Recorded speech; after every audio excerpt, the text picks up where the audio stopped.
inaan goor walba aanu gaarno. Iminka dhismihii abaarus ka socdaa xaggii hoose ee xadiidka lagu taagayo idil waanu diyaarinay. Marka iminka waxaa dhiman uun qalabkaasi intuu yimaado lagu rakibo. laakiin muhiimka runtii maaha qalab ama biro ama mashiino. waxa weeyaan markaad warshad aad samaynayso waxaad la tartamaysaa waa warshadaha adduunka. marka waxa weeyaan dee waxaad kula tartamaysaana waxa weeyaan wax soo saarkii. marka haddii aad tiraahdo waxaan warshadu ay cunayso dibaddu baan ka keenayaa faa'iidadu way yaraanaysaa. marka annagoo taa daba socona waxaanu soo diiwaangelinay 29 beerood ama beeraley deegaanka Gabiley iyo Awdal oo waqti roobaadkii la joogo run ahaantii. waanu bilownay inaanu dhulkii imika aanu fallo seed fara badan baanu dibadda ka keenay iyo ashyaada lagu xoojiyo carrada ama tayada carrada lagu xoojiyo oo nitrogen-ka ah.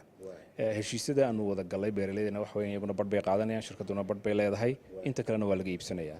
xagga sanaag hadday noqoto iyo togdheer halkaana wada hadallaa noo socdo diiwaangelisi ugu jira.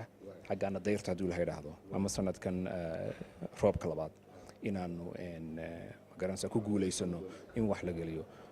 haddii la eego roobka sanadkan waddanku dhul badan uu helayo dhul badan aanu helinba way jirtaa. marka annagoo horta uga faa'iideynayna saamilayda shirkadaba rayskaas aanu degdeg ula gaaraynaa. imika siidka dee bahalka gebigiisuna wuxuu ku baxaa 3 bilood iyo badh. waanu ka dhib yarahay run ahaantii galleyda iyo ururinayaa kaydkii sarreenka ama qabadinka ee warshadu ay isticmaali lahayd annagoo badhna dibadda ka keenayna. taasi waxa weeyaan oo kale marka qiimihii aanu ku soo saaraynay yaa yaraanaya, faa'iidadiina way badanaysaa. marka labada inaanu isu geyno.